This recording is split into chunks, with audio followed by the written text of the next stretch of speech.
vamos a continuar con el tema de la disciplina en la iglesia. Como lo hemos dicho anteriormente, el tema de la disciplina no es un tema popular, no es un tema que atrae, ¿sí? Más bien es un tema que en las iglesias se trata de evitar o de casi ni experimentar, y esto es algo totalmente habitual en nuestro tiempo.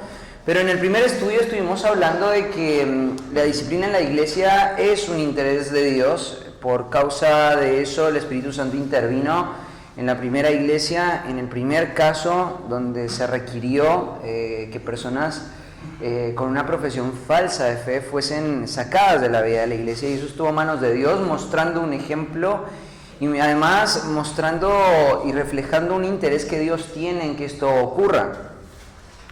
En el segundo taller estuvimos hablando acerca del método de la disciplina, y estuvimos hablando de tres criterios importantes: donde la disciplina cobra su forma, donde la disciplina toma su estrategia o su proceso, y cómo finalmente se nutre de estrategias, ¿no?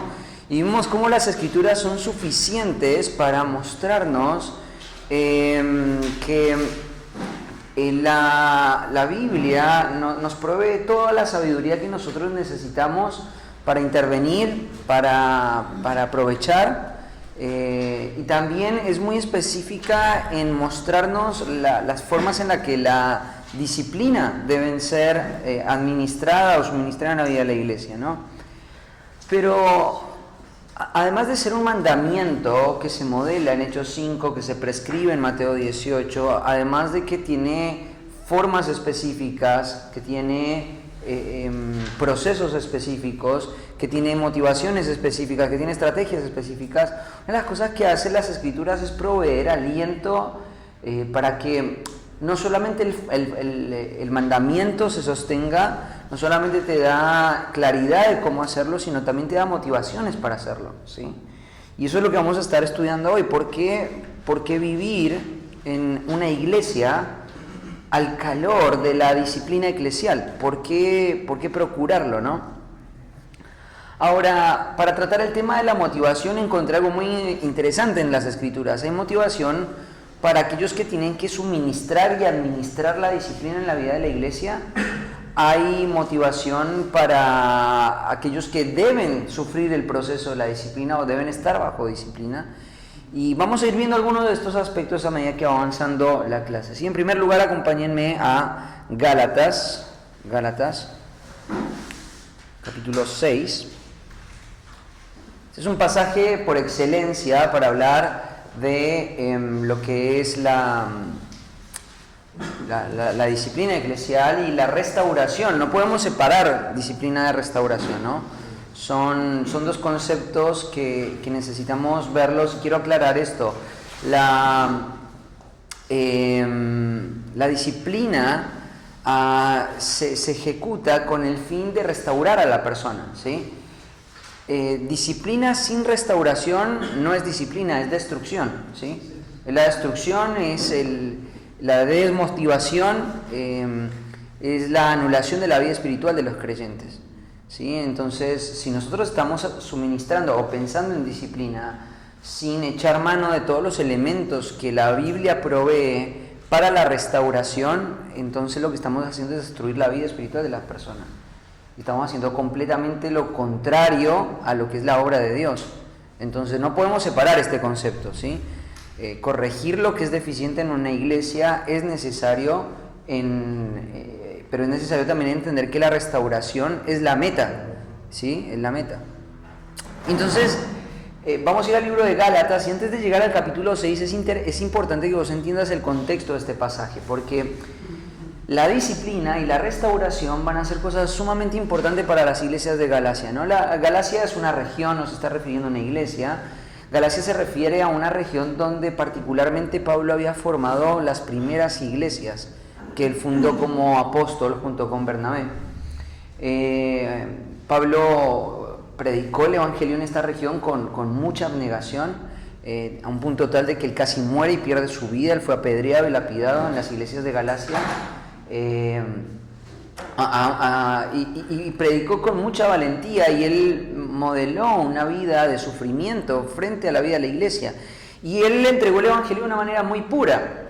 Ahora, cuando Pablo avanza en su ministerio, llega al segundo viaje misionero, vuelve a ver el estado de esas iglesias en esta región, después empieza a expandir su ministerio hacia la zona de Macedonia, Acaya, ¿cierto? Y estamos hablando a partir del capítulo 16 de Hechos en adelante. Una de las cosas que vemos es que Pablo empieza a recibir noticias acerca de estas iglesias que, digamos, dentro del núcleo de iglesias que Pablo había formado, eran las iglesias con más tiempo, y Pablo queda sorprendido de la forma en la que ellos han abandonado el evangelio, cómo ellos han creado una forma de doctrina que promueve la salvación por fe, pero la justificación por las obras. Y esto es completamente contrario al evangelio. Tanto la salvación como la santificación están determinadas, marcadas por el evangelio. Entonces Pablo va a quedar ahí sorprendido de esto, ¿no? Y va a ver la influencia de los judíos tratando de mezclar el evangelio de la gracia con las normas judaicas, y entonces Pablo va a quedar sorprendido y va a decir: estoy sorprendido de cuán rápido ustedes se han apartado, ¿no? Y Pablo va a hacer muchas advertencias en cuanto al hecho de que el evangelio es uno solo, la vida espiritual consistente es una sola, y que no deberían permitir ninguna otra forma de doctrina más que la que ellos han recibido.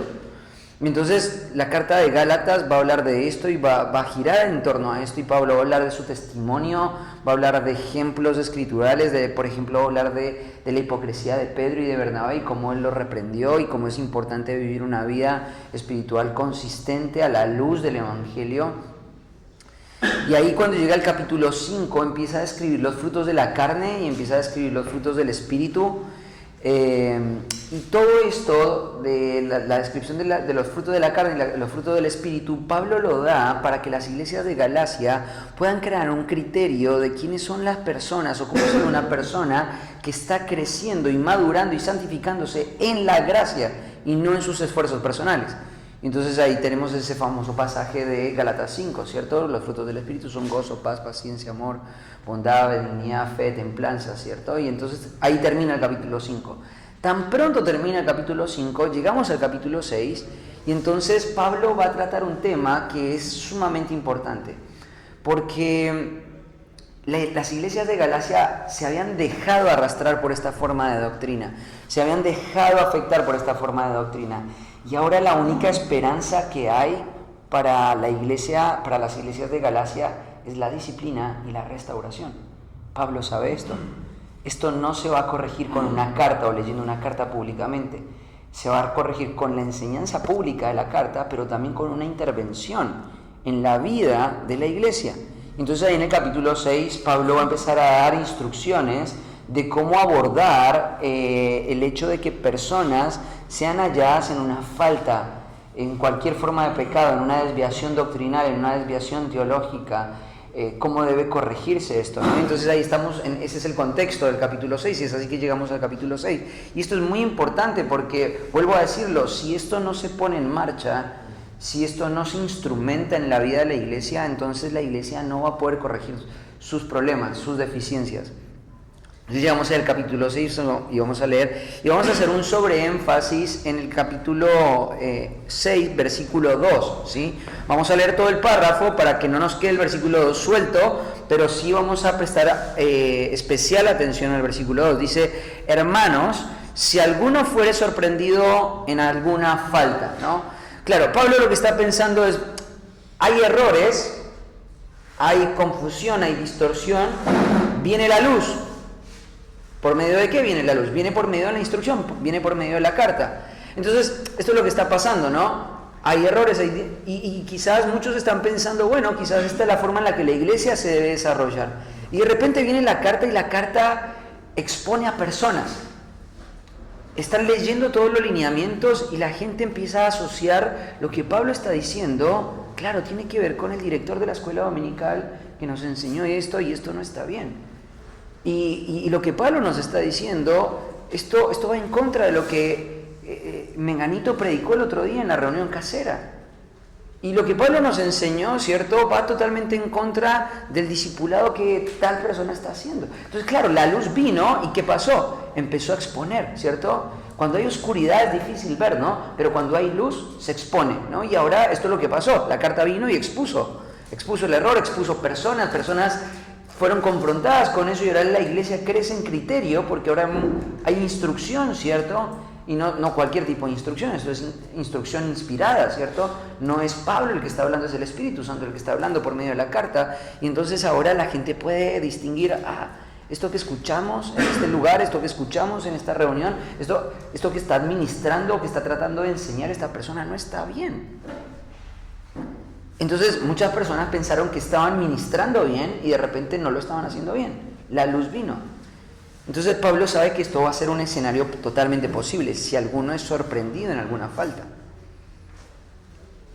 Vosotros, que sois espirituales, restauradle con espíritu de mansedumbre, considerándote a ti mismo, no sea que tú también seas tentado. Entonces Pablo sabe que el escenario que va a venir para las iglesias de Galacia va a ser disciplina, restauración, ¿cierto? Disciplina, restauración, va a ser necesario, indudablemente. La luz expuso y ahora... Pero Pablo no está diciendo con esto, bueno, aquellos que están enseñando todo lo contrario a lo que yo estoy enseñando, todos aquellos que quedaron expuestos, ¿qué necesitan estas personas? Bueno, no, si están trayendo problemas a la vida de la iglesia hay que sacarlas, rápido, pronto. Pablo va a decir, no, esto no es lo que hay que hacer. Si alguno fue sorprendido a la luz de la instrucción, lo que hay que hacer es restaurarle. Esa palabra restaurarle es interesante porque es una palabra de un entorno médico. ¿Sí? Esta es una palabra que para los griegos ellos la utilizaban en el ámbito médico y esta palabra ilustra, por ejemplo, el tratamiento que un doctor hacía sobre un hueso roto, ¿no? El hueso se rompía, ¿cierto? ¿Y qué se hace con un hueso roto? Se pone en la posición, pero sigue roto. Aunque lo pongas en la posición y pueda ser doloroso, ese proceso sigue estando roto. ¿Qué tenés que hacer? Vendar, poner yeso, ¿cierto? Ellos no tenían yeso, ponían vendas, ¿cierto? ¿Y qué hacían? Inhabilitaban el hueso. Lo ponían de una manera totalmente quieta, ¿cierto? Como lo hacemos hoy nosotros, para que el hueso empiece a soldarse, a restaurarse. Entonces la palabra que está utilizando Pablo acá es una palabra gráfica y es una palabra muy útil porque eso es lo que hay que hacer, hay que vendar para que el hueso vuelva a estar en la posición original, ¿cierto? Entonces Pablo lo que entiende claramente que hay que hacer en un proceso de disciplina es, bueno, se expuso el error, se dio la luz, tratamos a esta persona como un médico trata un hueso, lo inhabilitamos, lo ponemos en observación, lo cuidamos, lo vendamos. ¿Y qué es lo que queremos hacer? Lo que queremos es que vuelva al punto original, ¿cierto? Eso es lo que queremos. Ahora, la pregunta es, ¿qué significa restaurar? Bueno, que la persona no peque más. Bueno, eso no es posible, entonces va a estar todo el tiempo en restauración, porque pecar va a seguir pecando. Entonces, ¿cuáles son los indicadores que yo estoy buscando para poder decir esta persona fue restaurada? Bueno, lo que tenemos que entender es, la restauración es el cuidado de un alma que no puede valerse por sí misma, que ha sido débil o ha sido engañada por el pecado y necesita un trato especial para que él pueda volver al punto original, no el estar sin pecado, pero sí poder recuperar la autonomía que antes tenía, ¿cierto? Entonces, él naturalmente como creyente estaba luchando en contra del pecado, estaba luchando en contra del error, pero la confusión del pecado lo fue llevando a un punto tal que ahora lo que necesitamos es inhabilitarlo para que él pueda entrar de nuevo a esa dinámica. Su conciencia pueda volver a funcionar, él pueda escuchar su conciencia, él pueda poner en marcha el evangelio en su vida, él pueda trabajar en contra del pecado que está afectando su vida y de esa manera poder volver a recobrar la autonomía, ¿no? Es lo mismo que un hueso. Vos lo inhabilitás, lo tratás, lo cuidás, lo observás hasta que vuelve a recuperar su autonomía. Ustedes perdieron la forma del evangelio, hay que trabajar para que la vuelvan a recuperar, hay que restaurar. Y eso es lo que queremos, ¿cierto? Entonces esa es la función, ¿no? Hay calificaciones acá, no vamos a hablar de las calificaciones, de quiénes son los que están, pero claramente acá está dando calificaciones, quiénes pueden calificar, quiénes son capacitados para restaurar. Bueno, personas espirituales. La pregunta es, ¿quiénes son espirituales? Bueno, el contexto lo contesta, ¿cierto? Yo voy a ir muy rápido, ustedes traten de seguirme. El contexto dice que el espiritual es una persona llena de gozo, paz, paciencia, bondad. Eso es una persona espiritual. Esas son las personas facultadas para poder restaurar. Y acá nos da un criterio más. Las personas facultadas para restaurar son personas que son sensibles a su propio pecado. No son personas moralmente superiores, no son personas que no entienden las dinámicas del cambio, no son personas que son líderes natos, carismáticos. No es ese tipo de personal que está calificado para restaurar. ¿Quién está calificado para restaurar? Esa persona que está luchando activamente en contra del pecado. Nosotros lo decimos siempre en las clases de aconsejamiento, acá en el CCP. ¿Quiénes son las personas más calificadas para aconsejar? Los que tienen una acreditación de aconsejamiento, los que hicieron una maestría en aconsejamiento, los que hicieron un doctorado en aconsejamiento. No queremos ir más lejos, los que estudiaron psicología, los profesionales del comportamiento. No, de ninguna manera. ¿Quiénes están aconsejados para restaurar y aconsejar? Personas que están trabajando diligentemente para conocer su propio corazón y están entendiendo a la luz de las Escrituras cómo su corazón debe cambiar. Y ese ejercicio de poder evaluarme y considerarme a mí mismo es lo que me capacita para entender, yo sé lo que le pasa, porque a mí también me pasa. Yo sé lo que el engaño y cómo está ocurriendo el engaño en su mente, porque a mí también me ha engañado. Entonces, esto es una calificación es muy importante. Pero estamos hablando de la motivación, no estamos hablando de quienes están calificados. Y ahí llegamos al versículo 2. Y ahí viene, ¿no?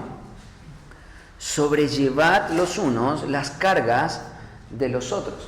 Bueno, vamos a seguir hablando de cosas que tenemos que seguir haciendo, todavía no llegamos a la motivación, pero claramente una de las razones por las que creo que no se habla de la disciplina o la disciplina no resulta un tema muy atractivo para las personas es porque sabemos que trabajar en el pecado de otras personas es una labor difícil de hacer muchas veces. Acá Pablo está asumiendo de que trabajar la disciplina, trabajar la restauración de una persona no va a ser una labor fácil. Entonces él te va a comisionar a que lleves una carga pesada. Es interesante porque las palabras que utiliza acá en el original, esa palabra sobrellevar las cargas los unos de los otros, implica, la idea es, este concepto de cargas implica trabajo arduo. Es una carga pesada, ¿cierto? Y sabemos lo que significa, porque entonces, pensá en esto, ¿no? Estos cristianos que están ahí en Galacia son la primera generación de cristianos que hay en esa región. Y ahora la luz se expone y ahora ellos están hablando y están en sus conciencias ahí, ¿cierto? Pensando, Pablo nos dijo la verdad y es clara cuál es la verdad y yo sé que este hermano no está enseñando lo mismo que nos enseñó Pablo. Y tu conciencia está ahí trabajando, ¿cierto? Para decir, tengo que ir a él. Tengo que decirle que lo que él está enseñando, lo que él nos enseñó, no está coordinado con lo que la verdad dice. Y eso está quemando el corazón de estos hermanos ahí en la iglesia. Ellos están ahí pensando, claro, estas son las personas en las que ahora hay que trabajar. Y eso es una carga pesada, ¿cierto? Cuando viene una persona y te dice... estoy luchando con una forma de pecado, hace 10 años que estoy consumiendo pornografía todos los días y no sé, quiero escapar de esto y no puedo escapar. O cuando una mujer viene y te cuenta y te confiesa que su marido la golpea y a pesar de que él tiene una imagen pública en la vida de la iglesia. O cuando una familia que se ve muy estable, de repente están al borde de la quiebra y de la desesperación por una mala administración financiera. Y todas estas cosas son cosas que pesan el corazón, ¿no? O tenés esos jóvenes que son miembros de tu iglesia que están mostrando indicadores de rebeldía, de confusión. Entonces, cuando estas situaciones vienen a la vida del ministerio, cuando la luz se predica, el error se expone, las personas son halladas sin falta, tenemos que trabajar y ver lo que estudiamos ayer en Mateo, ¿no? Tenemos que ir, tenemos que movilizarnos. Y esto es una carga grande, ¿no? Pero Pablo te está diciendo esto, sobrellevad la carga. No es una opción, no tenés la libertad de escoger si la vas a llevar o no. La iglesia tiene que aprender a llevar la carga, ¿no? Ahora, fíjate cómo termina la segunda parte del segundo versículo. Dice, y cumplid así la ley de Cristo. Y aquí la motivación para nuestras almas, ¿no? cumplir así la ley de Cristo. Cumplir la ley de Cristo, porque cumplir la ley de Cristo sería la motivación para nuestras almas. Bueno, cumplir la ley de Cristo es el propósito de nuestra salvación. Esto es algo muy interesante, ¿no? Cumplir la ley de Cristo es la razón por la que el Señor nos ha llamado.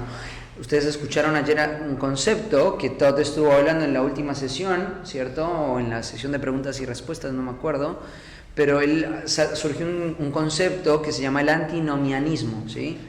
Anti tiene que ver sin, y nomos viene de la palabra griega ley, ¿cierto? Nomos es la palabra en griega para ley, entonces antinomos es sin ley. El antinomianismo enseña que una persona puede ser salva y ser siempre salva sin la obligación de cumplir la ley moral de Cristo, no tiene ningún tipo de obligación, solamente necesita una confesión de fe. Si una persona tiene una confesión de fe, va a ser salva. Ahora, históricamente el antinomianismo ha sido señalado como una herejía en el cristianismo. Hoy es algo que ha crecido muy grandemente y que está abrazado por muchas corrientes teológicas, pero nosotros entendemos que esto no es así. Cumplir la ley de Cristo es una aspiración para la vida del creyente. Esto es uno de los pasajes que precisamente nos muestran que como creyentes sí tenemos una ley que cumplir, ¿cierto?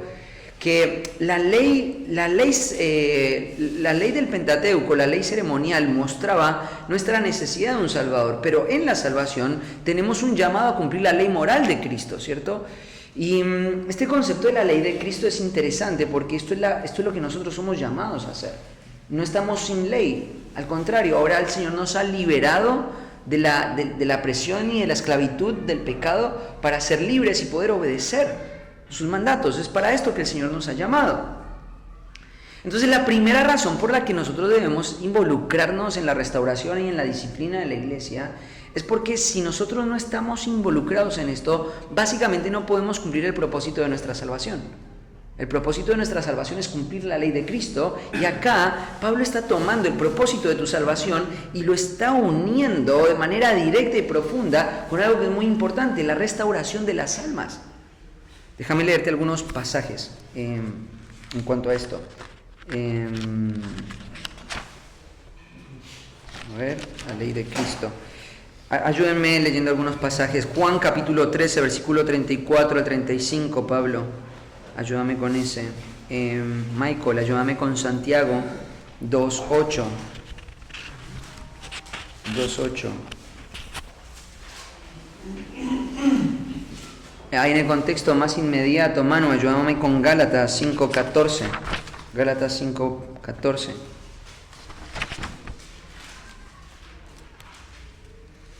Vamos con Juan 13 al 34 al 35, por favor. Sí, dice: un mandamiento nuevo os doy, que os améis unos a otros, como yo os he amado, que también os améis unos a otros.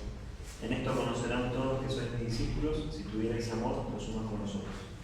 Mira, es interesante lo que dice: verdad, cumplís la ley real, ¿no? La ley real, conforme a la Escritura, amarás a tu prójimo, perfecto. Perdón, no, este es el de Gálatas, estoy leyendo el de Gálatas, que os améis unos a otros. Esto es un nuevo mandamiento, esto es una nueva norma, ¿no?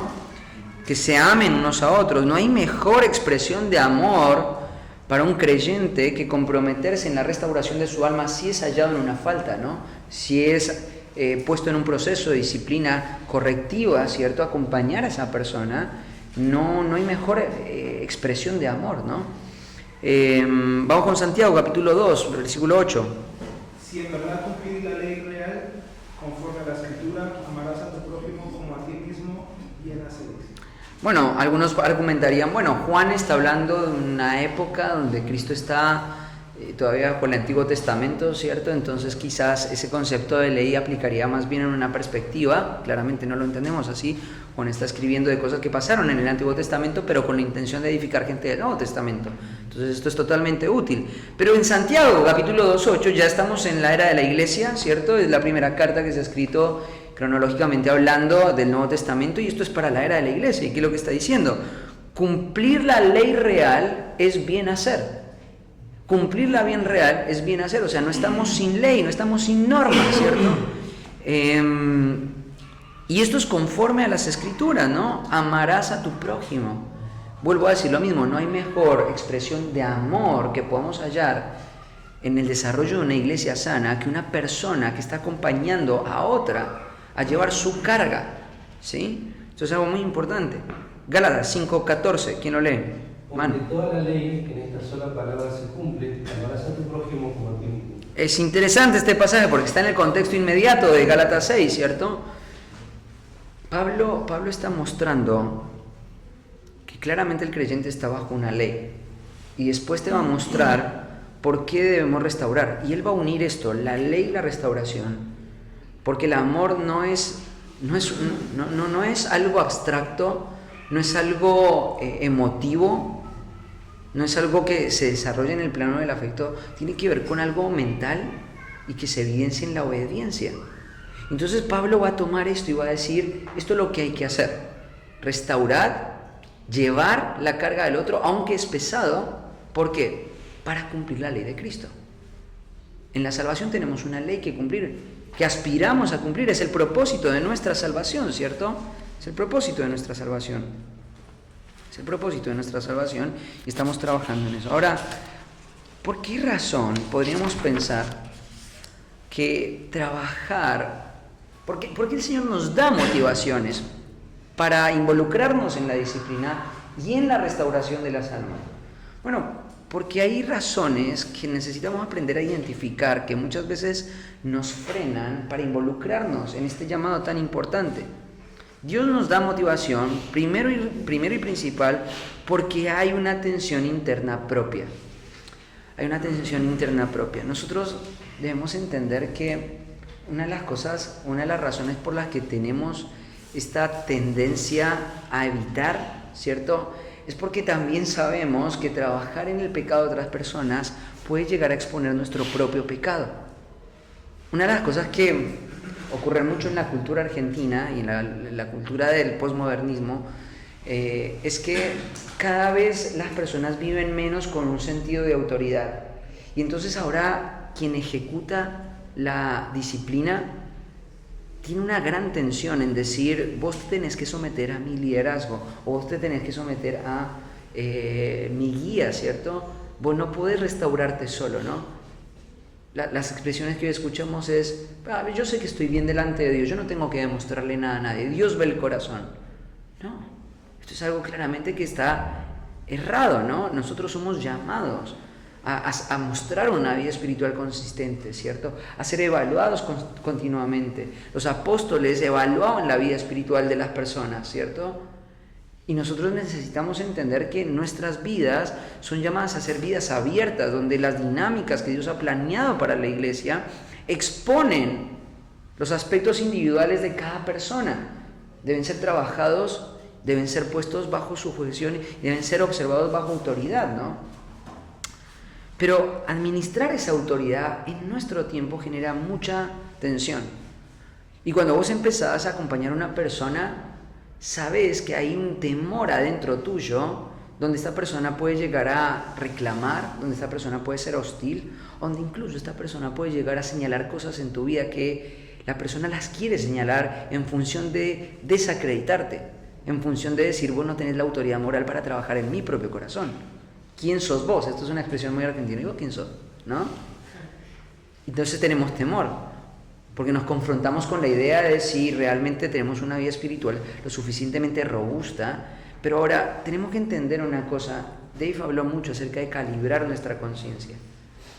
Calibrar la conciencia en la restauración es algo muy importante. Yo no corrijo a este hermano porque yo tengo una perfección moral. Yo corrijo a este hermano y restauro a este hermano porque es una forma en la cual obedezco a Dios. Porque es la forma en la cual yo velo por los intereses de Dios. Entonces hay una tensión interna propia con la que debo aprender a lidiar. Hay una tensión en exponer, en señalar, ¿cierto?, el pecado de otros, ¿no?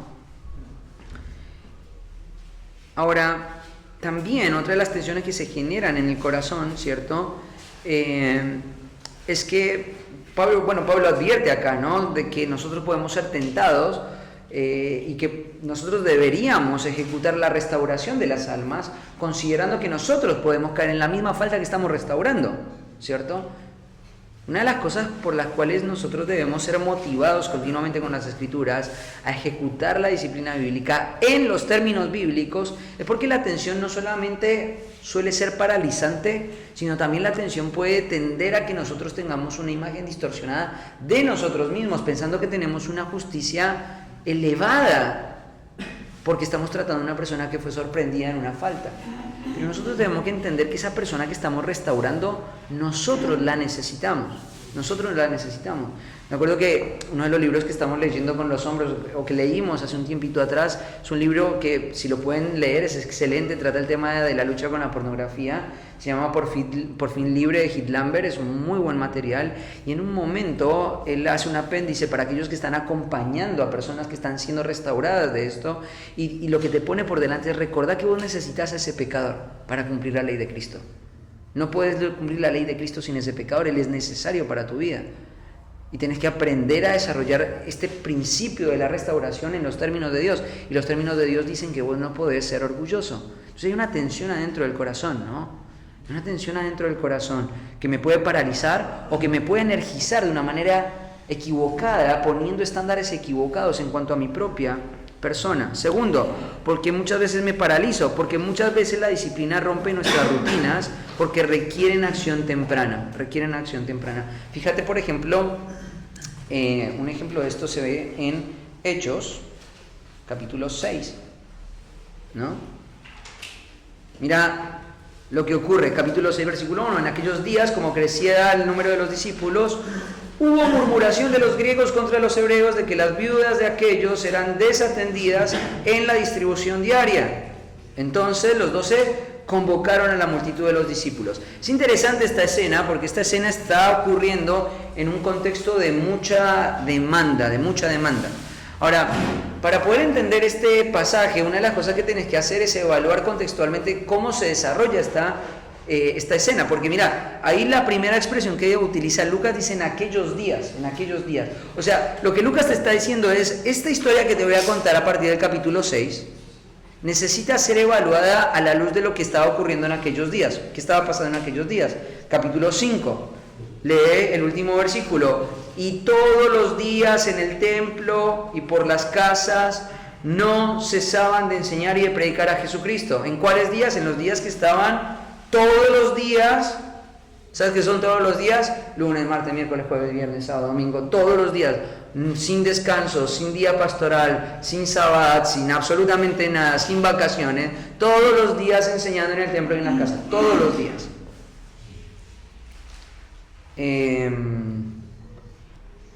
Capítulo 5, versículo 12. Y por la mano de los apóstoles se hacían muchas señales y prodigios en el pueblo, y estaban todos unánimes en el pórtico de Salomón. De los demás ninguno se atrevía a juntarse con ellos, mas el pueblo los alababa grandemente. Y los que creían en el Señor aumentaban más, gran número así de hombres como de mujeres. No solamente estaban todos los días, sino que estaban inmersos en una iglesia que gran número de personas. No sé si sos pastor, pero vos sabes que es una bendición cuando personas nuevas vienen a la iglesia, pero es una demanda grande. Si sos un pastor que está siendo fiel, en la medida que más viene gente, eso significa más trabajo para el liderazgo de la iglesia. Entonces ellos están enseñando todos los días, la iglesia está creciendo, ¿cierto? Capítulo 4. Y los que habían creído eran de un corazón, de un alma, y ninguno decía ser suyo nada de lo que poseía, sino que tenían todas las cosas en común, ¿cierto? Y mira lo que decía un poquito más adelante en el versículo 34, así que no había entre ellos ningún necesitado, porque todo lo que poseían, heredades o casas, las vendían y traían el precio de lo vendido, y ¿qué hacían? Y lo ponían a los pies de los apóstoles, y se repartía a cada uno según su necesidad. Todos los días enseñando en el templo, en las casas, una iglesia creciente, ¿cierto? Y además de eso, labores administrativas, recursos financieros.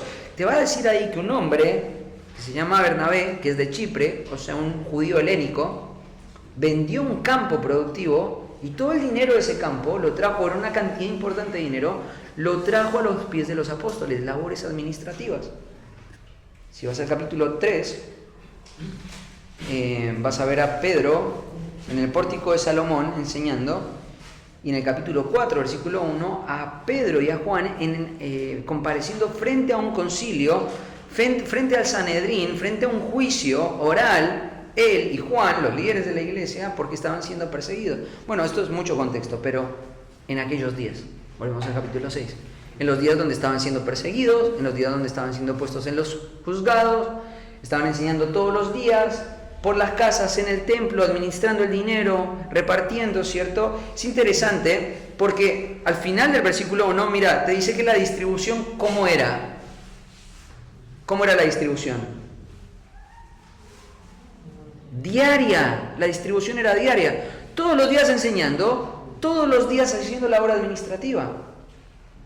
Y de repente, mira lo que ocurre, hubo murmuración, aparece el pecado. Ahora es interesante el ejemplo apostólico porque, imagínate, o sea, yo te doy todo este contexto para que vos te pongas en los zapatos de estos apóstoles.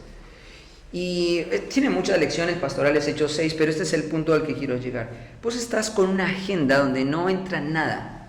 Administración todos los días, enseñanza todos los días en la casa, en los templos, con la amenaza de que los líderes judíos están buscando que vos cometas un error para llevarte a prisión, finalmente ejecutarte. Hay mucha presión en ellos, hay una agenda agitada, ¿no? Pero aparece el pecado. Ninguno de los apóstoles tenía en su agenda anotado, mañana los hermanos de la iglesia van a levantar una murmuración. No tenés eso, ¿no? No, los lunes a la mañana cuando estamos haciendo la agenda de la semana, no estamos pensando, bueno, seguramente menganito va a caer en fornicación, o sutanito, ¿cierto?, se va a pelear con la esposa. Nadie tiene eso, ¿no? Tengo programado que a la 1 de la mañana me llame una mujer de la iglesia para darme la noticia de que está peleando con su marido y se está yendo de la casa. No pasa eso, ¿no? Ocurre, viene, no nos anticipa nada. Pero es interesante porque dice, entonces los 12 convocaron a la multitud. ¿Sabes qué lo que hicieron? Cuando ellos vieron el problema, cuando el pecado salió a flote en la vida de la iglesia, ellos intervinieron. No estaba en la agenda estaba apretada, las demandas eran muchas, las presiones eran múltiples, pero ¿qué hacen ellos? Readecúan su agenda para tratar el pecado en la vida de la iglesia.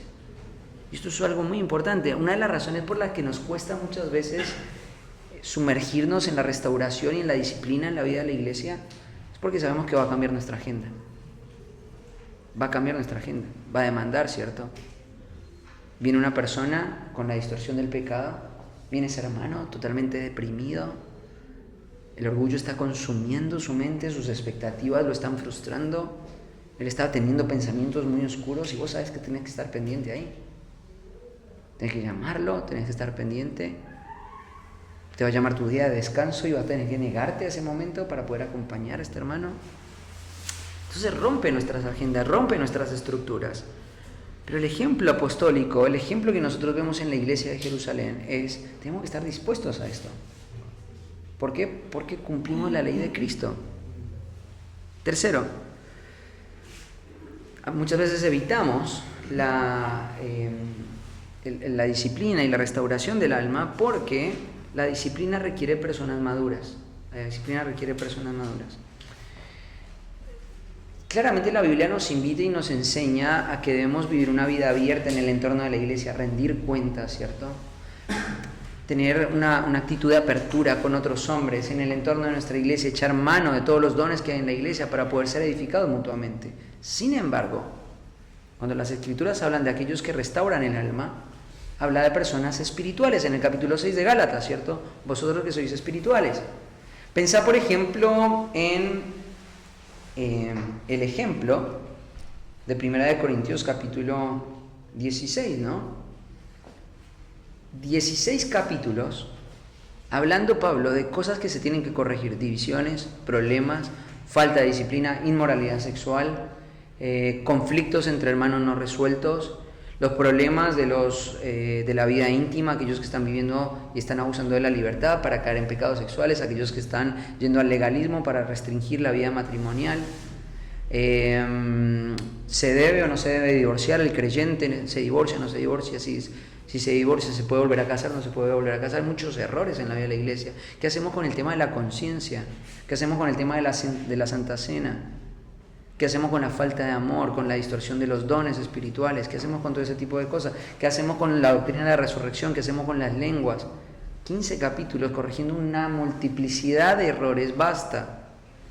Y entonces Pablo al final de su carta va a apelar a que los hermanos pongan sus ojos en una familia. Mira lo que dice ahí, hermanos, ya sabéis que la familia de Estéfanas es las primicias de Acaya y que ellos se han dedicado al servicio de los santos. Yo cada vez que leo este pasaje me imagino la primera lectura pública de la carta en la iglesia de Corinto. Palo, 16 capítulos, 1 hora leyendo la carta públicamente. Y ya está a punto de terminar la carta y Pablo dice, bueno, ya está todo dicho, ahora mi último consejo. Vieron a Estéfanas y ahí toda la congregación dobla la cabeza y miran a Estéfanas y a su familia. ¿Sí lo estamos viendo? Bueno, quiero que se sujeten a personas como ellos. De toda una congregación se menciona solamente una familia. Esta familia es la que va a estar y es la que va a recibir la carga de ser un ejemplo para la iglesia, para corregir todos estos problemas. Entonces muchas veces, no sé si Estéfanas quería esta responsabilidad. Pablo no le preguntó, se la dio. Pero muchas veces nosotros queremos escapar de esa responsabilidad, ¿no? Y nosotros tenemos que vernos a nosotros mismos sin opción de llevar esta carga. Entonces necesitamos motivación porque muchas veces requiere madurez espiritual, requiere servicio, abnegación.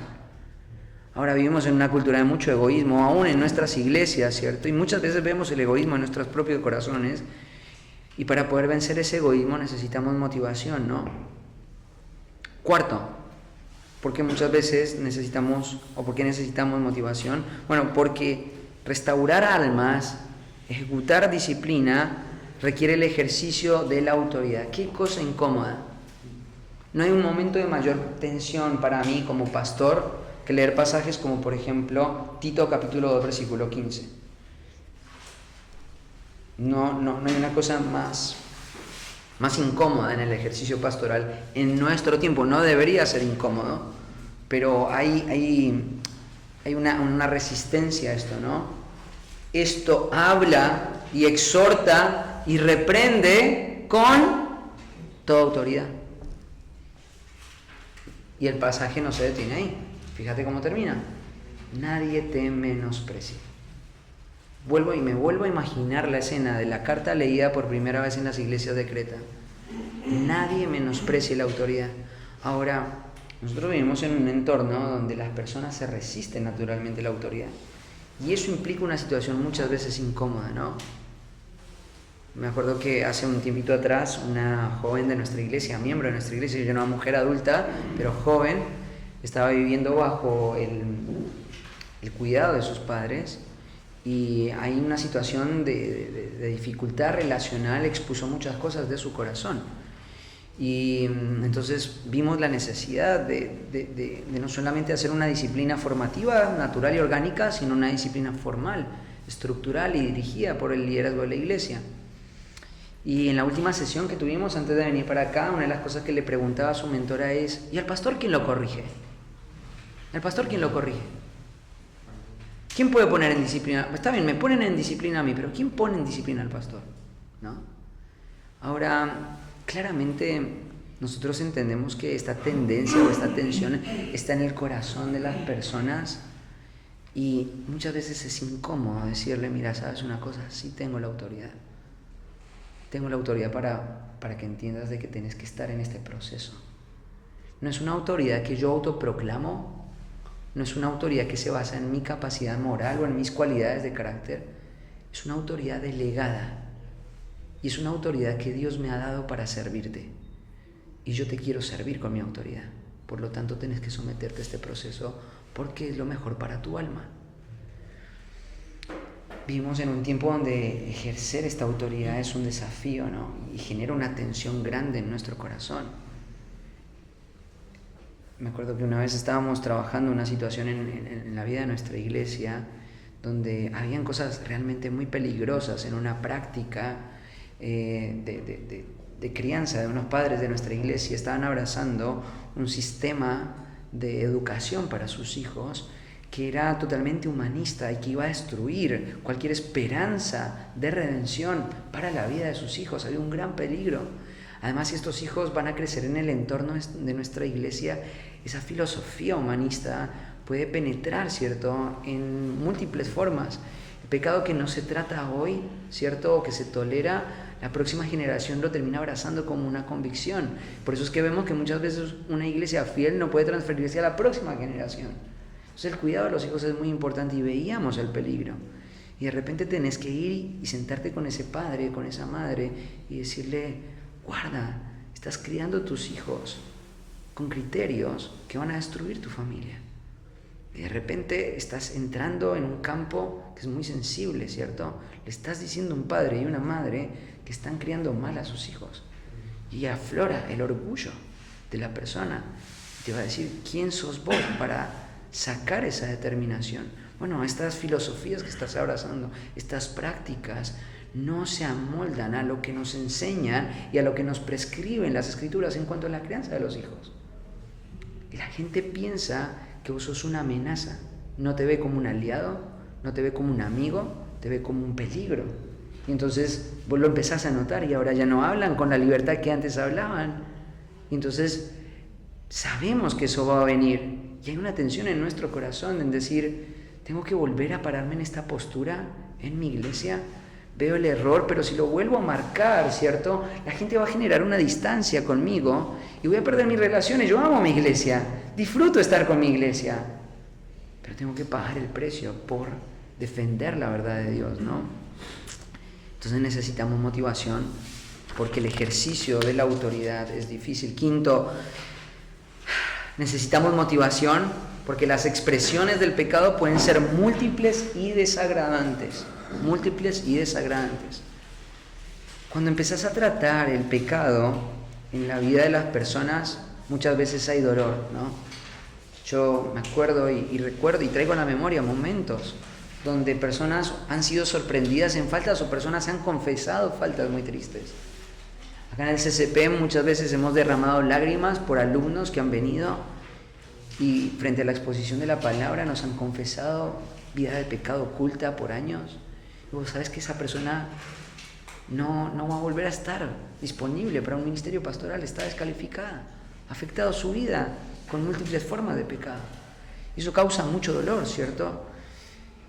O a veces vienen casos donde son muy desafiantes, ¿no? Estamos viajando para la casa donde me estoy hospedando, un pastor me está hospedando a mí, y hablamos con otro hombre también muy involucrado en el ministerio, y hablamos acerca del tema del homosexualismo.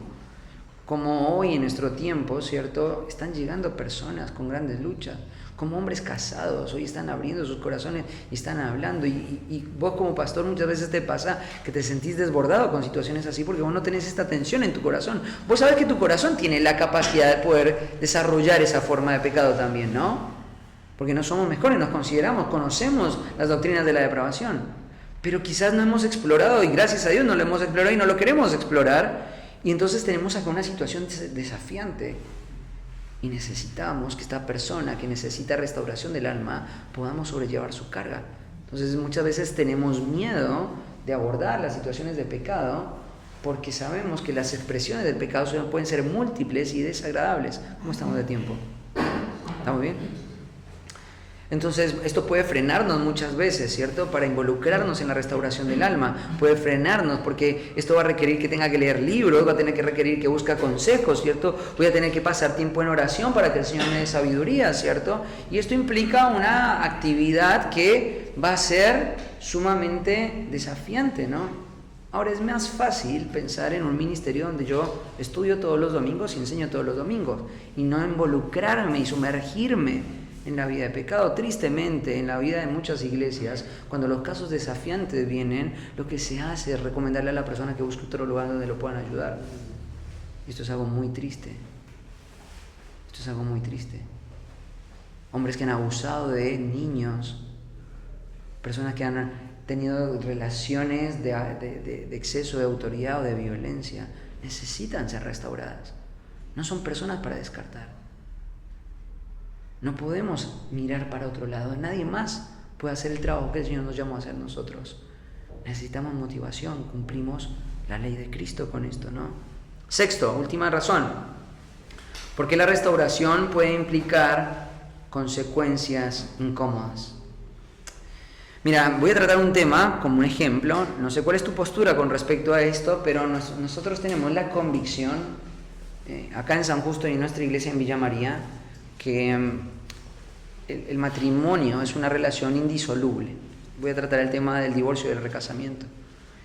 Y para muchos, que creo que es una mala interpretación de lo que dice Mateo en cuanto al divorcio, esa cláusula condicional no significa que hay algún escenario donde una persona se pueda separar y volver a casar. No lo creemos así. Bueno, no voy a entrar en ese debate. Pero esto trae para nosotros como pastores implicancias a veces muy, muy difíciles de afrontar. Porque ¿qué pasa cuando un hombre es abandonado por su esposa, porque ya abraza una vida de pecado, abandona el matrimonio, y este hombre está casado con esta mujer que aparentemente era creyente y ahora está apostatando de la fe y lo está dejando solo? Él va a necesitar un cuidado en su alma, él va a necesitar una restauración, él es el que quiere y el que está buscando vivir una vida de fidelidad al Señor. Pero ahora yo tengo una convicción bíblica que lo que va a hacer es que en él y en mi ejercicio pastoral, él va a quedar, si su esposa no se arrepiente y vuelve, mientras que esté en vida, él va a tener que guardar el pacto hasta el día de su muerte. Y él va a tener que vivir en soledad. Y a sus ojos esto va a ser injusto, porque él está siendo fiel al Señor y su esposa está siendo infiel. Y ahora ya está en otra relación y ha desarrollado una vida de adulterio con otros hombres. Y entonces este hombre se tiene que quedar en esta posición. Y esto es un ejemplo de que muchas veces los pecados traen consecuencias que son mejor hacer de cuenta que no están, para que lo lidien solos o para que vayan a otro lugar donde los puedan ayudar. Pero nosotros no podemos hacer eso, ni tenemos la libertad para hacer eso. Necesitamos acompañar a las personas. Y entonces yo sé que esta situación ahora va a marcar mi ministerio pastoral, porque ahora toda la vida este hombre va a estar desanimado con esta situación que Dios trajo a su vida. Y va a tener fluctuaciones en su ánimo, en su compromiso, en su vida espiritual, en la claridad de su mente. Y ahora yo voy a tener que vivir al lado de él, acompañándole, para que le pueda recordar continuamente por qué el Señor trajo esto a su vida. Y cómo la gloria de Cristo es mucho más importante que cualquier condición temporal. Pero involucrarme en eso, ¿cierto? Muchas veces puede ser desafiante, o puedo estar atemorizado de involucrarme, porque sé que las consecuencias del pecado van a requerir una compañía incondicional. Entonces necesito motivación, cumplir la ley de Cristo. Cumplir la ley de mi Cristo. Bueno, ahí tenemos motivación, ¿no? Tenemos motivación para nosotros y necesitamos entender por qué la Biblia nos da motivación. Trabajar el pecado en la vida de la iglesia no siempre va a ser fácil. No siempre va a ser fácil. Otro pasaje que nos motiva también, o que provee motivación para la disciplina y para la restauración del alma, es el ejemplo que hallamos en Mateo capítulo 18, versículos 12 al 14. ¿Quién lo lee? Mateo 18, 12 al 14. 18, 12 al 14. ¿Qué os parece si un hombre tiene 100 ovejas? Si descarría una de ellas, no deja acá, y luego irá por los montes a buscar la que se había descarriado, y se acontece que me encuentro de cierto digo que se multiplica más con aquellas que con las 99, que no se descarriaron. Así no es la voluntad de vuestro Padre que está en los cielos, que se pierda uno de estos pequeños. Tremendo pasaje, ¿no? Acá tenemos más motivación para nosotros. Tenemos la parábola de la oveja perdida. Acá hay muchas personas que están hoy preocupadas por entender cuál es la voluntad de Dios para sus vidas. Bueno, acá tenés un pasaje para entender la voluntad de Dios para tu vida. La voluntad de Dios para tu vida es lo que expresa acá el último pasaje. Así no es la voluntad de vuestro Padre que está en los cielos, que se pierda uno de estos pequeños. Esto es interesante porque esto está dicho en el contexto de la restauración y de la disciplina en la iglesia. Después de este pasaje viene Mateo 18:15 y ahí viene el proceso de la disciplina. Pero antes de darte el proceso de la disciplina te da la motivación para la disciplina. ¿Cuál es la motivación? cumplir la voluntad de Dios. ¿Vos querés saber cuál es la voluntad de Dios para tu vida? La voluntad de Dios para tu vida es que desarrolles en tu corazón un compromiso para que cuando una oveja se pierde y se extravía por causa del pecado, vos puedas dejar tu lugar de seguridad, que son las 99, pensá en esa proporción, ¿no? Si yo vivo de pastorear ovejas y pierdo una y dejo las 99, no suena como una decisión financiera muy sabia, ¿no? Tengo 99, perdí una, bueno, prefiero no perder la 99 y perder una sola. Pero la lógica de Cristo es distinta, ¿no? No, mejor trabajo con aquellos que están creciendo en la vida de la iglesia. Aquellos que están respondiendo en la enseñanza. Claramente sí, el énfasis en el ministerio pastoral tiene que ser sobre aquellos hombres que están trabajando y creciendo y mostrando fidelidad y capaces de enseñar a otros. Eso es esforzarse en la gracia, pero no es nuestra labor exclusiva. Vos en el ministerio siempre vas a tener esta atención. Personas que están creciendo, hombres que están madurando, son el foco de tu atención. Personas que están ahí, ¿cierto? Lidiando con su pecado en sus dinámicas naturales, pero quizás no están en ese punto donde están estos hombres. Y personas que se están extraviando. Cuando las personas se están extraviando, vos tenés que recordar este pasaje. La voluntad de Dios para mi vida, no solo como pastor, como creyente, es que ninguno de estos pequeños se pierda. La palabra pequeño no está refiriendo a niños. La palabra pequeño en ese contexto está hablando, la palabra pequeño significa discípulos, creyentes, personas extraviadas, gente que pertenece a la membresía de nuestra iglesia. Tengo muchas razones exegéticas de por qué estoy diciendo lo que digo, pero créeme, estamos hablando de miembros de nuestra iglesia.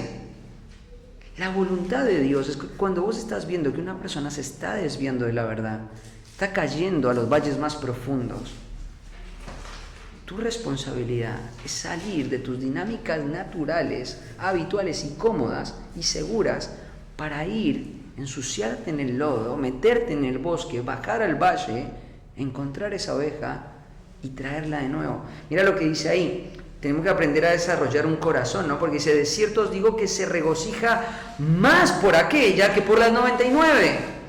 Se regocija más. Acá hay motivación. Cuando vos te entregás a la labor de la restauración de las almas, hay algo que pasa en el corazón del creyente que no pasa en otra dinámica. El otro día me acuerdo, estábamos el día lunes, es el día que yo generalmente aparto para estar con mis hijos y mi familia. Y sé que mucha de la gente de la iglesia lo sabe y trata de tirarme los problemas a partir del martes. Eso es bueno, pero no siempre es así.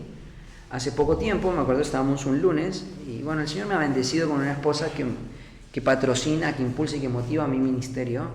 Nos llama el lunes una mujer que se estaba volviendo a la casa de su mamá, estaba en la terminal de micros y se estaba volviendo a la casa de su mamá por un conflicto muy fuerte con su marido. El lunes es el día de descanso para mi familia, para estar con mis hijos. Y de repente nos vemos a la cara con mi esposa y decimos, tenemos que actuar, no la podemos dejar ir. Porque si no van a haber implicancias, van a haber obstáculos más grandes para poder restaurar a la persona. Entonces, bueno, vamos el lunes, ¿cierto? Y vamos, llamarla, decirle que cuánto tiempo nos queda, a qué hora sale su micro, en media hora sale su micro. Bueno, como vamos los chicos, como una familia que cuida a nuestros hijos, los llevamos, fuimos a la terminal, nos sentamos con ellos, ¿cierto? Bueno, con ella particularmente. Empezamos a hablar, fueron muchas horas de hablar, perdió el micro, gracias a Dios. Hablamos, y en un momento le dije, ¿estás dispuesta a que hablemos ahora mismo con tu esposo? Sí, estoy dispuesta. Bueno, vamos, fuimos a la iglesia, nos sentamos, llamé al esposo, el esposo estaba llorando del otro lado del teléfono, vení, por favor. Nos sentamos, esto habrá arrancado tipo 5 de la tarde, ¿no? Más o menos. El marido llega, ya para esto era más o menos casi las 9 de la noche, llega su marido, mi esposa se va con los chicos, yo me quedo con el matrimonio ahora. Y empezamos a hablar y fue muy difícil, había mucha tensión en el ambiente, la discusión había sido muy fuerte, acusaciones de un lado, del otro, ¿cierto? Y vos estás ahí en el medio lidiando con esta situación, ¿cierto? Y de repente la consejería los va llevando a que puedan ver menos lo que el otro está haciendo para que puedan ver sus propios corazones y ver cómo han deshonrado al Señor acá. Y entonces y de repente como que las escamas que habían producido el conflicto se empiezan a caer de los ojos y se hace la luz y entonces el hombre se quiebra y se humilla, y esto hablando del corazón de la esposa, y ella cede también y se humilla Y empiezan a orar y empiezan a confesar lo que habían hecho y empieza a haber claridad en su mente y ahora están abrazados, llorando y ahora yo oro por ellos y terminamos de orar y empezamos a hacer un plan de batalla porque esto no termina acá, van a haber cosas que restaurar en el matrimonio, ¿no?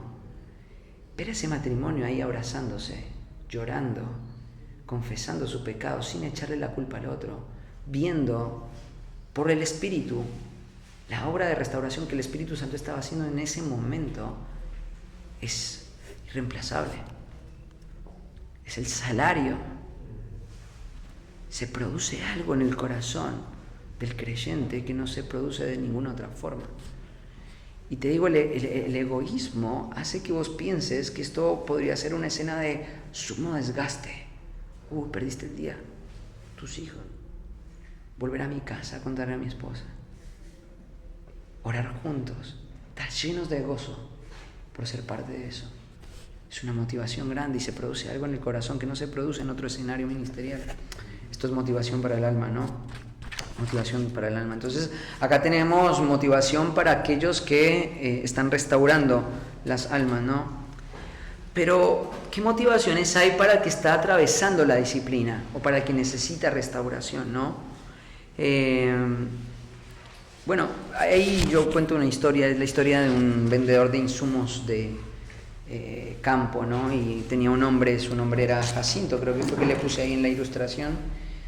Y entonces había un hombre que venía todos los meses a hacer sus compras, sus insumos. Yo vivo en una zona rural, así que esta ilustración la saco por eso. Y Jacinto estaba todo el tiempo, cada vez que este hombre venía a comprar, veía a Jacinto sentado ahí sin hacer nada con el celular en la mano. Y de repente un día vino este hombre a comprar y ve el asiento de Jacinto y lo ve vacío y le pregunta al dueño del comercio de insumos para el campo, le dice, ¿dónde está Jacinto? Y Jacinto no está. ¿Qué pasó con él? Y le dice, no, se jubiló Jacinto. Ah, mirá, no sabía que estaba en edad de jubilación. Sí, se jubiló. Y de repente le pregunta, bueno, ¿y ahora cómo vas a hacer para cubrir su vacante? Y entonces él le dice, no, Jacinto no dejó ninguna vacante. Él nunca trabajaba, ¿cierto? Él solamente estaba esperando a que llegara el tiempo de su jubilación. Pero para el dueño no había vacante que llenar, él no hacía nada. La empresa no cambió, la dinámica no cambió, no hubo desafío porque Jacinto se fue, ¿cierto? Te digo una cosa, es triste cuando personas que no entienden la importancia de trabajar en su propio pecado dejan la iglesia.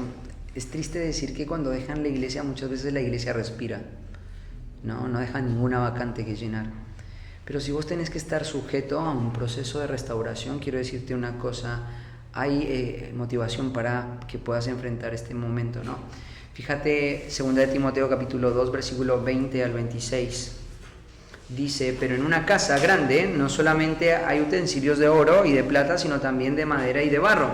Y unos son para usos honrosos y otros para usos viles.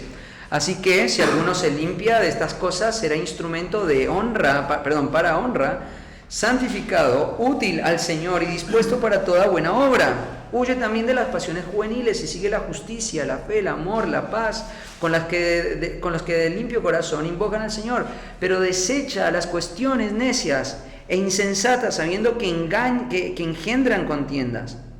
Porque el que es siervo del Señor no debe ser contencioso, sino amable para con todos, apto para enseñar, sufrido, que con mansedumbre corrige a los que se oponen, por si quizás Dios les conceda que se arrepientan para conocer la verdad y escapen del lazo del diablo en que están cautivos a voluntad de Él. Es interesante este texto, porque acá tenemos motivación para la purificación, para la limpieza, ¿no?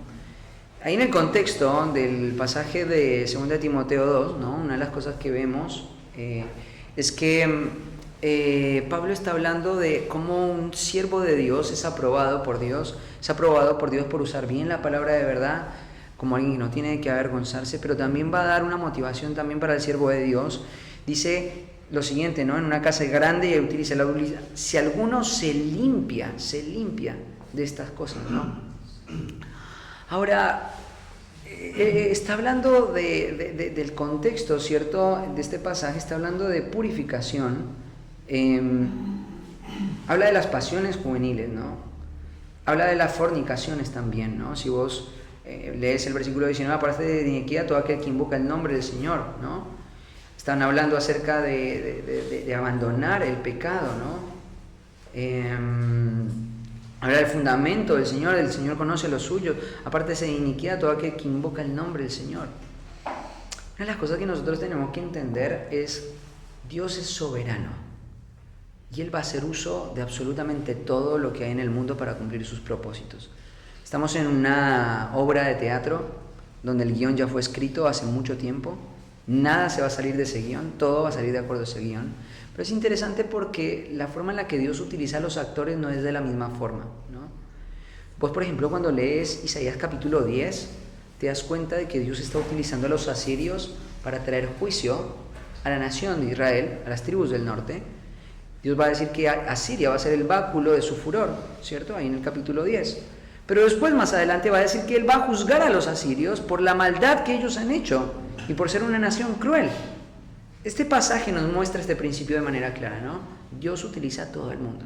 No hay nadie que se pueda escapar de ser utilizado por Dios. El mundo es como una casa grande donde hay muchos utensilios y todos son usados. Pero no todos son usados de la misma forma, ¿no? Entonces, si te preocupa que Dios te use, no te preocupes, Dios te va a usar de alguna forma. Lo que debería preocuparte es cómo Dios te va a usar.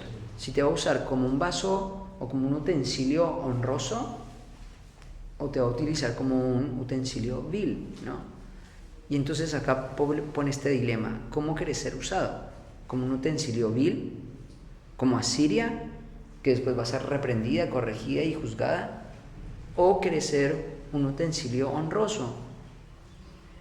Para poder ser un utensilio honroso, para poder dejar una vacante el día que te mueras en la iglesia, necesitas algo que es fundamental: limpieza, purificación. Nuestra utilidad al Señor, nuestra utilidad honrosa al Señor, lo que va a traer fruto, lo que va a marcar la eternidad, en gran medida va a depender, por un lado, de la dependencia a la suficiencia de las Escrituras, pero por el otro lado, tu disposición a ser limpiado. Ya lo hablamos en las sesiones anteriores, la disciplina no es un enemigo para tu vida. Vos y yo necesitamos continuamente ser disciplinados. Ningún cristiano debería vivir su experiencia espiritual sin experimentar la disciplina. Sin disciplina no puedes saber que Dios te ha amado. Lo sabemos, Dios es el que ama disciplina. O sea, la disciplina es un elemento esencial para nuestra vida espiritual, no es un enemigo. Cuando se habla de disciplina hay un concepto muy oscuro acerca de eso. Se habla de disciplina y la gente sale corriendo: no quiero ser disciplinado, ¿no? Pero como creyentes genuinos sabemos que la disciplina es lo que nosotros necesitamos. Y acá tenemos motivación también. Dios me va a usar de una otra forma. Me va a usar como un ejemplo negativo para la vida de la iglesia, o me va a usar como un ejemplo positivo para la vida de la iglesia.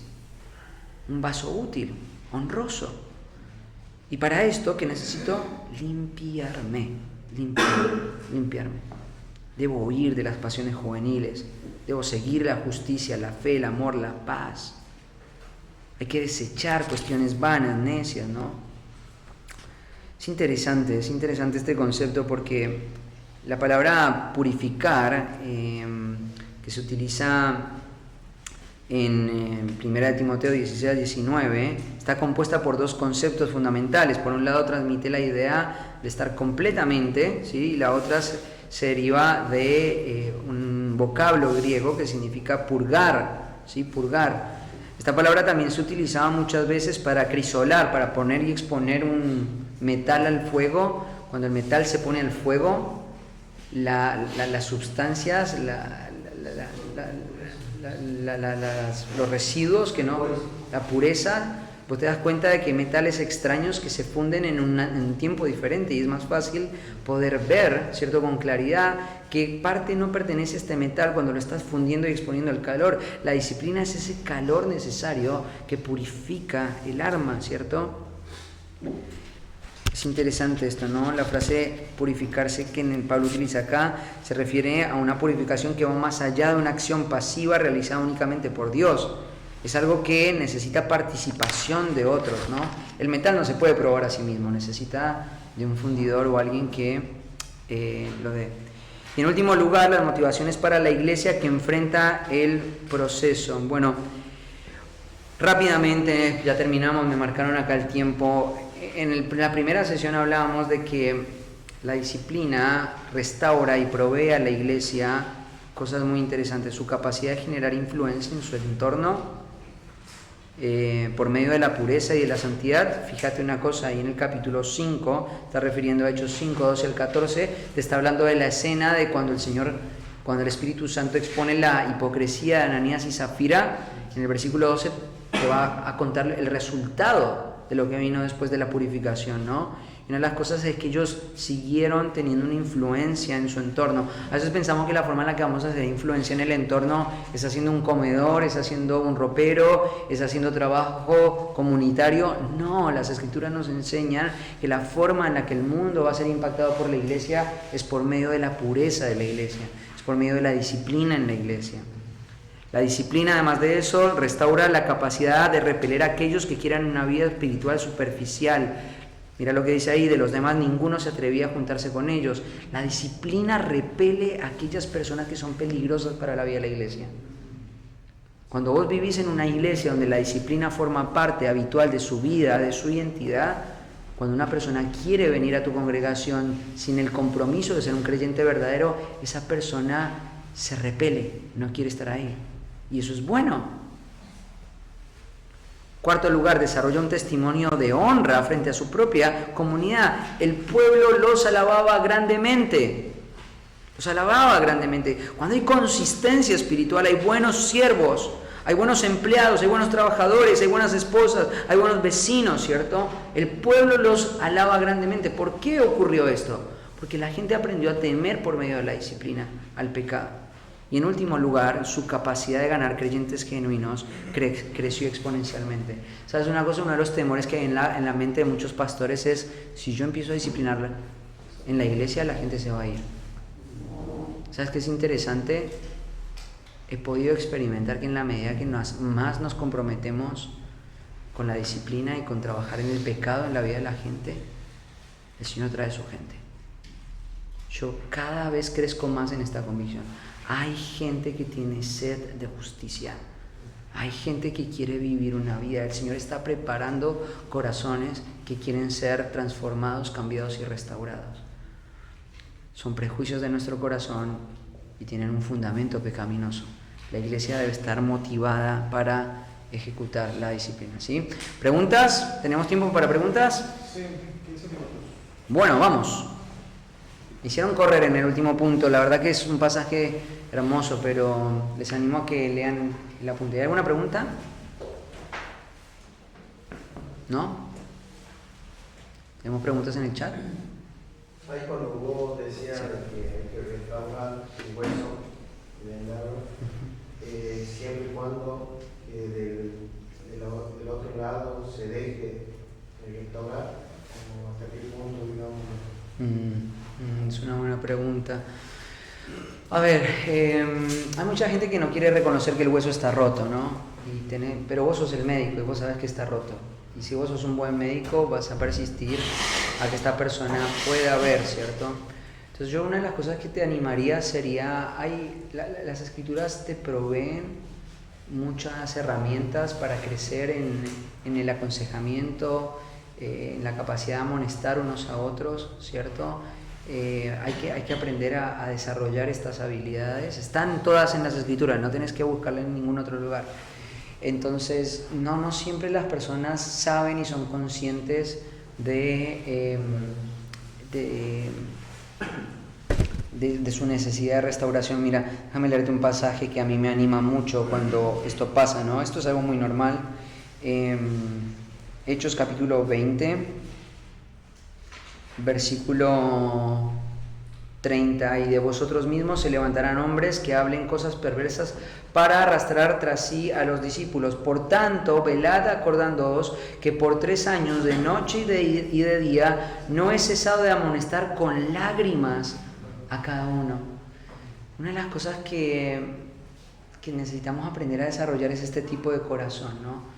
Yo me imagino a Pablo rogándole a las personas que crean lo que es mejor para ellos, ¿no? Y con lágrimas quiere decir con lágrimas porque la gente muchas veces no creía que lo que Pablo estaba diciendo tenía razón, ¿no? La gente muchas veces tiene una idea de que ellos saben lo que es mejor para sus propias vidas espirituales, ¿no? Y no quieren reconocer su necesidad de restauración, de cuidado, muchas veces es desafiante, pero vos tenés que comprometer tu corazón en esta labor. Vos tenés que verlo como esa oveja que se perdió y tenés que ir a buscarlo y tenés que orar mucho por ellos, tenés que hacerlo en oración. Entonces, si la persona se está resistiendo a admitir su falta, desgastate amorosamente hasta que la persona lo pueda ver, orá al Señor. El Señor es el que hace la obra. Nosotros podemos ser un medio para hacerlo, pero no tenemos ningún tipo de poder para hacerle nada en el corazón de nadie. Entonces necesitamos orar fervientemente por esta persona. Y cuando trabajes en la vida de una persona, una de las metas que yo he establecido personalmente, uno de los pensamientos que he tratado de predicarme cuando estoy acompañando a alguien en esto y que precisamente está en ese punto, es, quiero que cuando si el Señor me permite ver avances, me gustaría escuchar algo de la boca de esta persona. Y es, al final de todo esto, que su testimonio pueda ser: nunca me sentí más amado por mi iglesia que cuando me disciplinaron. Entonces, creo que muchas veces hay obstáculos para que una persona pueda reconocer su falta, y pueden ser obstáculos que pueden tener que ver con mi práctica ministerial, que he sido severo, he sido duro, he sido impaciente. Bueno, Todd habló de esto en la primera sesión el día jueves, ¿no? Como muchas veces los procesos de la santificación se distorsionan, muchas veces porque nosotros no somos pacientes con el proceso de cambio de las personas. Entonces tengo que asegurarme de que yo no estoy haciendo nada para entorpecer que esta persona vea su condición, ¿cierto? Y tengo que trabajar con insistencia. Yo me doy cuenta que en el ejercicio ministerial hay muchas personas que tenés que repetirles las mismas cosas por años hasta que finalmente hagan un efecto. Entonces creo que eso es algo también que necesitamos aceptar. No tenemos la facultad para cambiar el corazón de nadie, necesitamos ser fieles. Y tenemos que también aprender a desarrollar un corazón que se goza en la fidelidad, ¿no? Yo no estoy contento, ni me voy a poner contento porque me está haciendo caso y porque finalmente me dio la razón, se dio cuenta que está mal espiritualmente, sino me voy a poner contento porque fui fiel al Señor. Y eso no depende de cómo la persona reaccione. Si la persona reacciona mal, pero yo hice todo lo que el Señor me pedía, entonces yo puedo gozarme en la situación. Y si la persona reaccionó bien, yo no me voy a gozar porque la persona reaccionó bien, sino me voy a gozar porque pude ser fiel al Señor en todo el proceso. Entonces, sin importar cuál sea el escenario, yo me puedo gozar porque estoy siendo fiel al Señor. Y eso es lo que soy llamado a hacer. ¿Sí? ¿Algo más? Sí, hay algunas personas, referente a otras iglesias, que a veces para la disciplina la autoridad o el pastor actúa como autoritativamente, y por ahí las personas se resienten a la disciplina por esta actitud. Después conocí a otra persona o pastor que tenía como política: si las personas se van de la iglesia, no las llamaban, no preguntaban nada, y decían, bueno, ya va a volver, pero que nadie vaya a visitarla. Entonces, ¿cómo leían dos preguntas? O sea, creo que hay dos formas de ver tu pregunta. Una cosa es, ¿qué pasa si yo vivo en una iglesia donde esta es la práctica o esto es lo que está ocurriendo? O lo puedo ver desde la perspectiva de afuera y hacer una evaluación, no a modo de crítica, sino más bien a modo de advertencia para mi propio ejercicio ministerial. Ahora, si lo estoy viendo desde la perspectiva de que mi iglesia está teniendo este tipo de actitud, entonces lo que yo tengo que pensar es, yo puedo ser parte de no caer en esta falta. O sea, los pastores son una parte fundamental para la restauración de las personas, pero no son los únicos llamados para hacer esta labor. Cada creyente es llamado a hacer esta labor. Entonces, yo lo que tengo que hacer cuando veo estas deficiencias en el liderazgo de mi iglesia es orar por ellos fervientemente, porque ellos tienen un lugar muy significativo en la vida de la iglesia, pero desde mi lugar, si yo puedo hacer algo, debo hacerlo. Entonces tengo que ver como que esto no es una responsabilidad que cae prioritariamente o primordialmente en los pastores, pero no exclusivamente. Yo también tengo una responsabilidad. Entonces yo puedo ser un restaurador de almas en el contexto de mi iglesia. y puedo desarrollar un corazón, ¿cierto?, que se involucra en la restauración de las almas, no con el ánimo de mostrarle a los pastores que yo soy mejor que mis pastores, sino con el ánimo de querer servir al reino de Dios, ¿cierto? Entonces esto es algo que se debería evaluar desde qué puedo hacer yo por esto, ¿cierto? Ahora, si vos tenés una llegada a los líderes de la iglesia con una actitud amable, amigable y con una actitud amorosa, creo que se pueden alentar a los pastores. Se pueden alentar de muchas formas. Bueno, primero, como te dije, orando por ellos, se pueden alentar a ellos generando relaciones de amistad genuina, donde te preocupas sinceramente por ellos, por su vida espiritual, por su familia, te preocupas por su responsabilidad delante del Señor. Ellos van a comparecer delante del Señor en el juicio y yo no quiero que le vaya mal a mi pastor ese día, no quiero que él tenga un galardón. Entonces preguntarle cómo está, cuáles son las áreas del ministerio que más le están costando, cuáles son las áreas en las que él ve que hay más tensión, ¿cierto?, hacia la fidelidad al Señor, y tratar de conocer su corazón, tratar de ver si su conciencia está informada, tratar de ver si su entendimiento está entrenado, ¿cierto? Tratar de estimularlo, traerle una conferencia de iglesia, ¿cierto? Y decir, te pagué la conferencia, quiero invertir en vos. Entonces, pienso que si estás bajo un liderazgo así, se pueden hacer muchas cosas, ¿cierto?, para estimular a que pasen y contribuir a que cambie, ¿no?, la iglesia. Y vuelvo a decir el mismo punto, o sea, como miembro, descansar en que hiciste todo lo que podías hacer para ser fiel al Señor y para motivar la fidelidad en tu iglesia, y eso es algo que necesitamos desarrollar. Ahora, si yo estoy desde afuera viendo la situación, sí, claramente lo que debo recordar es, no soy mejor que ese pastor. En cualquier momento yo puedo también cansarme en el ministerio. Trabajar el pecado es algo desgastante. Como pastor muchas veces he estado desanimado porque tengo que lidiar con mi propio pecado, tengo que lidiar con el pecado de mi familia de una manera ejemplar, de una manera diligente, y muchas veces tengo que lidiar con el pecado de la gente de mi iglesia, y eso es algo que muchas veces me desgasta y es lo que más me motiva que el Señor me venga a buscar pronto, pero tengo que recordar que hacer esa labor no es fácil, ¿cierto? Entonces tengo que recordar que esos ejemplos son una advertencia de que yo también puedo estar ahí, ¿cierto? A mí también me puede pasar.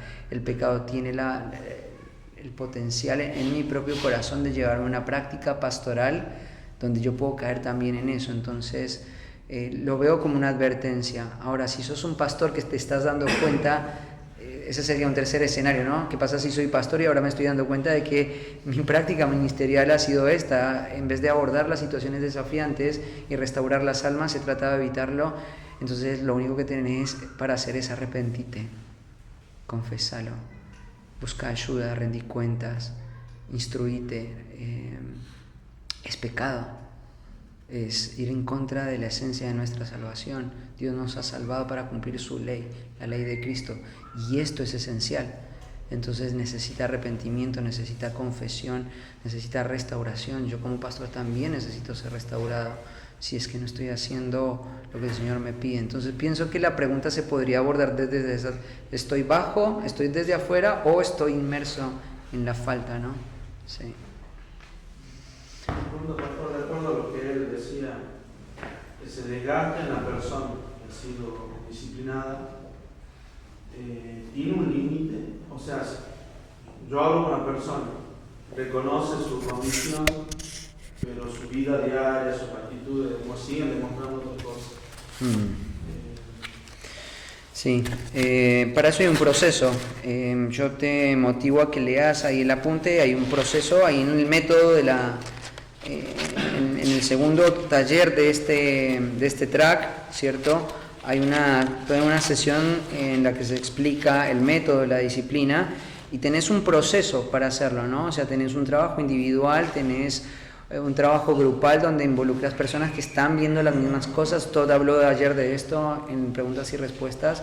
Y después hay una responsabilidad congregacional, o sea, si hay una persona que está mostrando un patrón de vida que es contrario al Evangelio y hay una oposición a vivir el Evangelio en su vida, entonces sí hay un límite, ¿cierto? Y ese límite es la excomunión de una persona. Entonces, esta pregunta me la hicieron también: ¿cuándo sé que ahora estoy tratando personalmente este pecado? ¿Cómo sé que debería pasar al siguiente nivel, ¿cierto? Entonces ahí en la primera sesión dejé una serie de preguntas que pueden ser útiles para poder entender cuándo pasar de un momento a otro, de un punto a otro. O sea, entonces puedo, por ejemplo, creo que esta persona ha tenido el tiempo suficiente como cristiano para vencer este pecado, ¿cierto?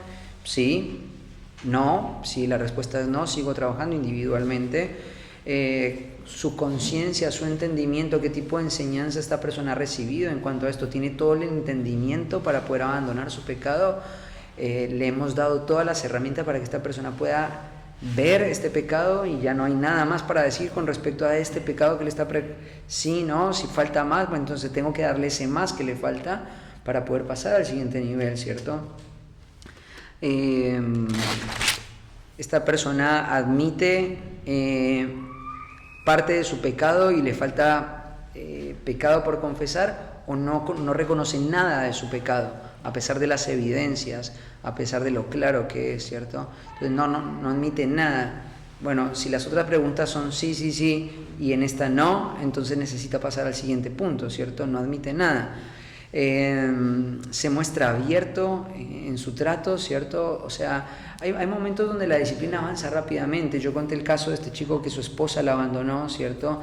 El proceso de excomunión de ella fue relativamente rápido, habrán sido más o menos 1 mes y medio. ¿Por qué? Porque ella fue avanzando muy rápido en su rebelión, su oposición a la autoridad, su falta de rendición de cuentas, las claras decisiones que ella estaba teniendo en función de establecer una relación con alguien que no era su marido, ¿cierto? Fue muy acelerado todo, y su oposición a una vida al evangelio y una manifestación clara de no quiero nada con la vida espiritual acelera el proceso, pero no siempre es así, ¿cierto? Muchas veces hay altos, hay bajos, ¿cierto? Entonces yo tengo que ser sensible a eso, ¿no? El proceso requiere paciencia.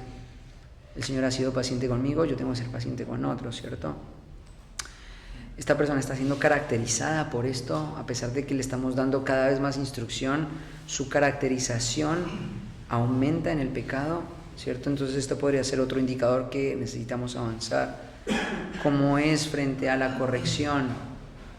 ¿Acepta o se justifica? ¿Es hostil, ¿cierto? ¿O se quiebra, ¿cierto? Si es hostil y rechaza, quizás requeriría pasar a otro nivel, pero si vos ves que hay tensión, que hay momentos donde le cuesta recibir más y hay momentos donde se quiebra, entonces esta persona está en un proceso donde está tiene un conflicto interno que necesita tiempo para poder ver qué es lo que está pasando adentro, ¿no? ¿Con cuánta frecuencia acepta la consejería? ¿Huye de mí o es accesible y puedo acceder a la persona, ¿no? ¿Se posiciona del lado del pecado y del consejero o no? ¿Cierto? Entonces ahí hay preguntas que yo tengo y te puedes desarrollar tus propias preguntas en base a las escrituras. ¿Cuánto sería necesario? La conciencia está bien informada, ha sido maltratada su conciencia. Hay personas que vienen con mucha distorsión en el pecado, ¿cierto? Yo me acuerdo que estábamos hablando de este tema de la conciencia, ¿cierto? Y había una mujer que murmuraba de otras y había desarrollado mucha amargura en su corazón, pero la razón por la que lo había hecho era porque ya había venido de un entorno donde su vida había estado sumergida en muchos pecados y por ejemplo, para ella teñirse el pelo de rubio era pecado, y esto es algo que no es pecaminoso, y ella veía a otras mujeres maduras en la iglesia que lo hacían. Ella lo había dejado de hacer porque en su conciencia ya asociaba esto con patrones de su vieja vida, entonces le costaba reconocer a otras mujeres. Entonces ella tiene una conciencia mal informada y va a requerir tiempo, paciencia, ¿cierto? Va a requerir. Entonces hay muchas veces que el trabajo en el pecado no es lineal, no es de dejarlo ahora sí o sí. Entonces, y te digo una cosa hermosa, el Señor te va a equipar. Si vos querés hacer el trabajo de la restauración de las almas, si vos querés acompañar personas en un proceso de disciplina, es sorprendente la capacidad que el Señor va dándote en la medida que vos te vas comprometiendo en esto. Sí, así que son algunas preguntas que te pueden ayudar. Sí. ¿Algún libro o material que recomienda para la lectura de disciplina? Sí, hay un libro de la serie de 9 marcas, es un librito chiquito, fácil de leer, creo que está en la librería, cómprenlo, se llama La disciplina de la iglesia. de la disciplina de la iglesia. Hay un libro que se llama En la casa de mi padre, de Wayne Mack, también, un libro muy buen libro también. No trata el tema de la disciplina como tema exclusivo, pero sí lo trata en uno de sus capítulos y es muy claro. Y después hay teologías muy buenas y muy claras que hablan acerca de la eclesiología y este punto de la disciplina también. Estoy tratando de pensar.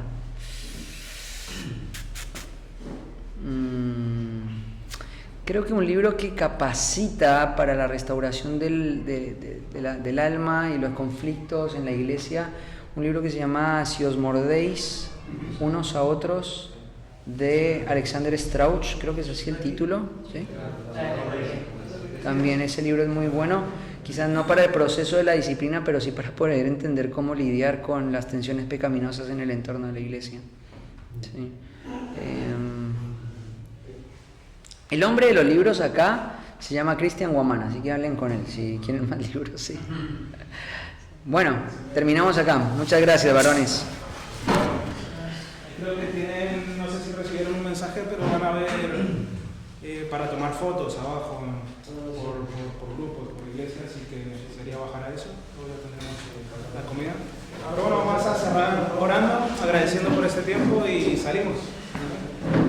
Como Padre, te doy gracias por este tiempo, gracias por seguirnos instruyendo en la motivación de por qué es indispensable, Señor, es necesaria la disciplina. Ayúdanos a poder revisar esos puntos que hemos visto y realmente que haya convicción en nuestro corazón de la necesidad de poder nosotros buscar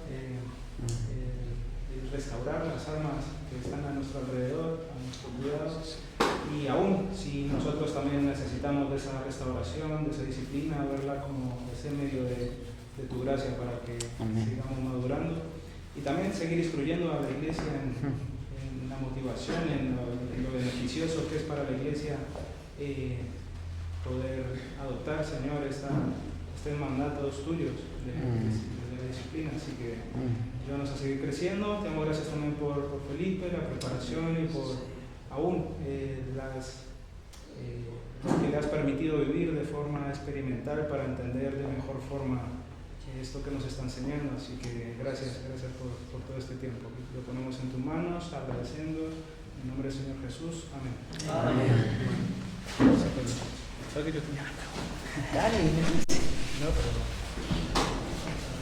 Amigo Cristian, che, ahí estaban hablando de que se iban a encontrar